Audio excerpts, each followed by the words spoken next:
Gemerlapnya kota Jakarta sebagai ibu kota negara seakan mengundang berbondong pendatang setiap tahunnya. Berbagai suku, berbagai bangsa, dengan berbagai perangai bertemu. Jakarta tak hanya melahirkan keberagaman, namun juga berbagai masalah.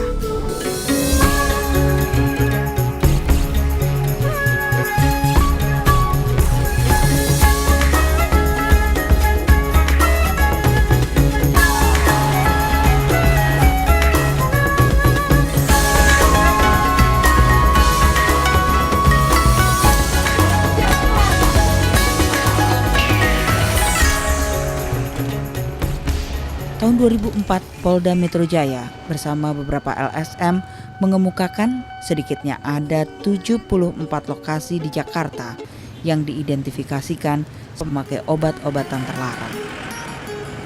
Dan 25% dari total pemakai narkoba adalah anak-anak di bawah umur.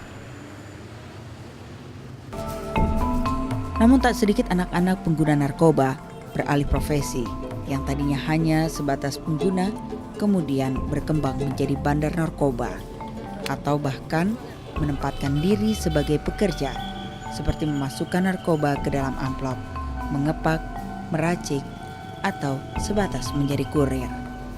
Mendingan sih, kalau masih di bawah umur sih, masukin panti sosial aja. Katanya, kenapa kalau udah masuk penjara tuh kayaknya kasihan gitu. Kebanyakan sih malah tambah hancur yang udah ngerasain masuk penjara. Kurir bertugas untuk menghubungkan pengguna narkoba pada si penjual.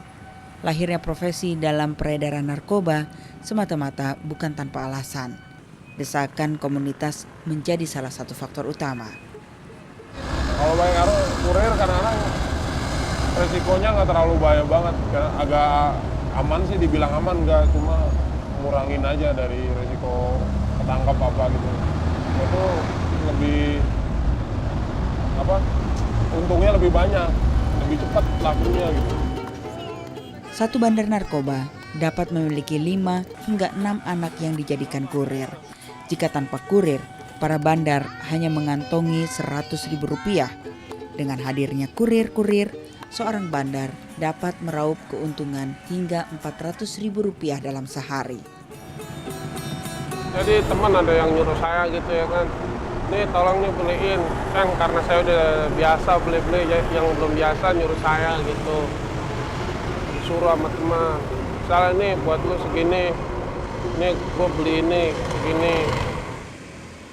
Awalnya para kurir dadakan tidak mendapatkan uang sebagai upahnya, tapi sedikit mendapatkan barang narkoba sudah cukup bagi kurir pemula. Ya kadang-kadang disuruh sama temen gini, toh tolong beliin, lo gue kasih 2. Dapatnya kadang-kadang kalau disuruh beli sepapan saya dapat 3. Ya tergantung ngasihnya nih. Kadang-kadang ngasihnya rokok gitu. Harry bukan nama sesungguhnya, adalah seorang anak yatim piatu. Ketika berumur 4 tahun, orang tua Harry meninggal dunia. Saat itulah ia memutuskan untuk hidup sebagai anak jalanan. Tak dapat dipungkiri, kerasnya dunia nyata ibu kota tanpa arahan orang tua membuat Harry terjerumus ke lembah hitam. Di usia 8 tahun, Harry mulai mencicipi alkohol, pengguna leksotan dan ganja saat usianya 11 tahun, dan akhirnya menjadi bandar narkoba ketika usianya mencapai 14 tahun. Semua jeratan itu baru bisa ia lepaskan 2 tahun silam.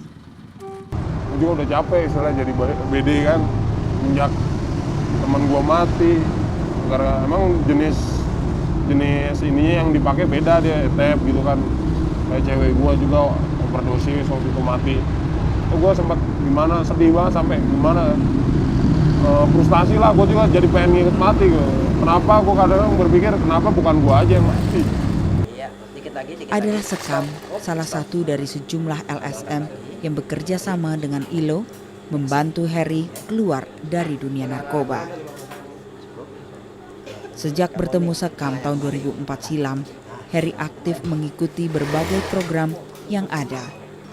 Karena keaktifannya itulah, Harry pun diangkat menjadi PA atau peer educator. Mau aja karena Soalnya gue pengen berbuat sesuatu buat skor juga, karena gue dulu pernah tinggal di sana kan. Ya gue pengen berbuat juga, istilahnya kalau kata Mas Budi, kata kita gitu. PA bertugas untuk membimbing serta mengawasi perkembangan anak jalanan agar mereka dapat lepas dari jeratan narkoba dan menjadi anak binaan yang mandiri. Salah satu tujuan dari Yayasan Sekam sendiri adalah melindungi mereka dari para orang-orang yang tidak bertanggung jawab terhadap anak-anak kita untuk mengedarkan obat-obatan terlarang. Karena anak-anak di sini mudah untuk sekali diakses mengedarkan obat-obatan itu. Karena anak bebas dari hukum. Tujuan Sekam untuk membebaskan anak-anak dari dunia narkoba, terutama yang terlibat sebagai pekerjanya seperti kurir, tak terlepas dari tantangan besar. Kondisi lingkungan yang tidak kondusif membuat semua pihak harus kerja ekstra keras. So we're trying to provide a new employment opportunities for these young people and give them a hope for the future. And at the present time, many of the centres are really not equipped to provide the kind of training programs that children need. Hingga kini, jaringan narkoba yang melibatkan anak-anak sebagai pekerjanya masih menjadi persoalan besar. Dukungan dari lingkungan untuk dapat melepas jeratan anak-anak yang menjadi korban adalah salah satu kunci keberhasilan.